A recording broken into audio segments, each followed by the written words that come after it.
Hello दोस्तों, मेरा नाम है विनय और आप लोग देख रहे हो विनय टेक। तो मैं आज आप लोग को बताने जा रहा हूँ how to fill Aditya Birla health insurance claim form. आप लोग Aditya Birla health insurance claim form कैसे भर सकते हो, मैं आप लोग को फुल डिटेल में बताने जा रहा हूँ। तो चलिए स्टार्ट करते हैं। तो आप लोग देख सकते हो ये रहा आदित्य बिरला का हेल्थ क्लेम फॉर्म और इसका जो है दो पार्ट है, पार्ट ए और अब पार्ट बी। ठीक है, तो मैं पहले आप लोग को पार्ट ए भर के दिखाऊंगा, फिर मैं आप लोग को पार्ट बी भरने के बारे में बताऊंगा और आप लोग ये फॉर्म इजिली भर सकते हो और अपना क्लेम जो है वो पा सकते हो। तो चलिए फॉर्म भरना स्टार्ट करते हैं। तो आप लोग देख सकते हो क्लेम फॉर्म पार्ट है for health insurance policy other than travel and personal accident to be filled in by the insured, जिसके नाम पे इंश्योरेंस है ये उसको भरना है ये पार्ट। ठीक है, तो यहाँ पे आप लोग देख सकते हो detail of primary insured, policy number, यहाँ पे पॉलिसी नंबर एंटर करना है जो भी आपका पॉलिसी नंबर होगा, फिर SL certificate number, TPI ID number, ये आप लोग स्किप कर सकते हो। फिर यहाँ पे आप लोग को नाम लिखना है, फिर यहाँ पे एड्रेस लिखना है, फिर यहाँ पे सिटी, फिर स्टेट, फिर पिन कोड, फिर फोन नंबर और जीमेल आईडी और डिटेल ऑफ इंश्योरेंस हिस्ट्री। यहाँ पे आप लोग देख सकते हो currently covered by any other mediclaim और हेल्थ इंश्योरेंस। अगर कोई हेल्थ इंश्योरेंस आप लोग लिए हो एक्स्ट्रा तो यहाँ पे आप लोग को टिक करना है, अगर नहीं लिए हो तो नो पे टिक कर सकते हो। ठीक है, और date of commencement of first insurance without break, यहाँ पे आपको डेट देना है डीडी मंथ और वाई में। ठीक है, इफ यस कंपनी नेम, यहाँ पे आप लोग को कंपनी का नेम लिखना है, फिर पॉलिसी नंबर लिखना है, फिर सम एश्योर्ड यहाँ पे लिखना है, कितना सम एश्योर्ड था पहले। ठीक है, और have you been hospitalized in the last 4 year since inception of the contract, अगर आप लोग लास्ट 4 ईयर में एडमिट हुए थे कभी भी सेम डिजीज के लिए तो यहाँ पे आप लोग को येस करना है, अगर नहीं एडमिट हुए तो नो पे टिक कर सकते हो। और फिर यहाँ पे डेट लिखना है किस दिन से ये प्रॉब्लम स्टार्ट हुआ है, और फिर डायग्नोसिस क्या डायग्नोसिस हुआ था यहाँ पे आप लोग लिखना है।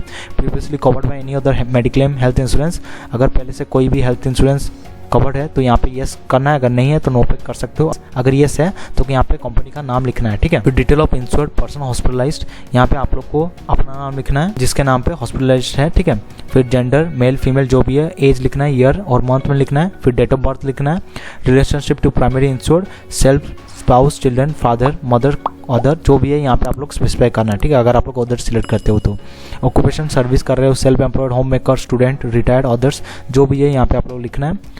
और फिर एड्रेस यहाँ पे आप लोग को लिखना है, अगर डिफरेंट एड्रेस है तो यहाँ पे आप लोग को लिखना है, अगर सेम है तो स्किप कर सकते हो। सिटी, स्टेट और फिर पिन कोड यहाँ पे आप लोग को लिखना है, फिर फोन और ईमेल आईडी यहाँ पे आप लोग को लिखना है। ठीक है, फिर डिटेल ऑफ हॉस्पिटलाइजेशन, यहाँ पे आप लोग देख सकते हो नेम ऑफ हॉस्पिटल और एडमिटेड, किस हॉस्पिटल में एडमिट हुए थे यहाँ पे आप लोग को लिखना है, room category single, day care था, ट्विन शेयरिंग, सिंगल ऑक्यूपेंसी, 3 और मोर बेड पर रूम जो भी है यहाँ पे आप लोग को लिखना है। हॉस्पिटलाइजेशन ड्यू टू इंजुरी था, इलनेस था, मैटरनिटी था, जो भी है यहाँ पे आप लोग को लिखना है। Date of injury, date, disease, first detected, date of delivery जो भी है यहाँ पे आप लोग को लिखना है, डेट, और फिर डेट ऑफ एडमिशन लिखना है, और फिर टाइमिंग लिखना है, फिर डेट ऑफ डिस्चार्ज और फिर टाइमिंग यहाँ पे आप लोग को लिखना है। If injury give cause, self inflicted है या फिर रोड ट्रैफिक है, एक्सीडेंट है या फिर सब्सटेंस अब्यूज और अल्कोहल कंजप्शन। ठीक है, तो ध्यान रखने वाला बात है सेल्फ इन्फ्लिक्टेड और अल्कोहल कंजप्शन में नहीं मिलता है क्लेम। ठीक है, तो ये बात ध्यान रखना है। और इफ़ मेडिको लीगल, अगर लीगल केस है तो येस करना है, अगर नहीं है तो नो पे टिक कर सकते हो। रिपोर्ट टू पुलिस, पुलिस को रिपोर्ट किया गया या नहीं किया गया, यहाँ पे आप लोग को येस और नो में आंसर देना है। MLC report and police FIR attached, अगर लीगल केस है तो येस पे करना है, अगर नहीं है तो नो पे कर सकते हो। ठीक है, सिस्टम ऑफ मेडिसिन यहाँ पे आप लोग को डिस्क्राइब करना है। फिर डिटेल ऑफ क्लेम, यहाँ पे आप लोग देख सकते हो यहाँ पे पूरा डिटेल दिया गया है, जो भी आपका खर्चा हुआ है यहाँ पे आप लोग लिख सकते हो, like pre post hospitalization expenses, health checkup, ambulance charges, others. ठीक है, फिर टोटल यहाँ पे आप लोग को लिख देना है, और प्री हॉस्पिटलाइजेशन पीरियड डेज और पोस्ट हॉस्पिटलाइजेशन पीरियड डेज में यहाँ पे आप लोग को लिखना है। Claim for domiciliary hospitalisation yes और नो पे आप लोग को लिखना है। फिर detail of lump sum cash benefit claim जो भी है यहाँ पे आप लोग को लिखना है, और टोटल यहाँ पे आप लोग को लिख देना है। और ध्यान रखना है जो भी आप लोग अमाउंट लिख रहे हो तो आपके पास प्रूफ होना चाहिए, बिल, डॉक्यूमेंट। ठीक है, सो दैट आपका क्लेम जो है वो पास हो जाए, अगर नहीं आप लोग ठीक से लिखते हो तो क्लेम जो है वो रिजेक्ट हो जाने का चांसेस बढ़ जाता है। ठीक है, फिर क्लेम डॉक्यूमेंट सबमिटेड, क्या क्या डॉक्यूमेंट आप लोग को सबमिट करना होगा, यहाँ पे आप लोग को ये सब डॉक्यूमेंट देना पड़ेगा।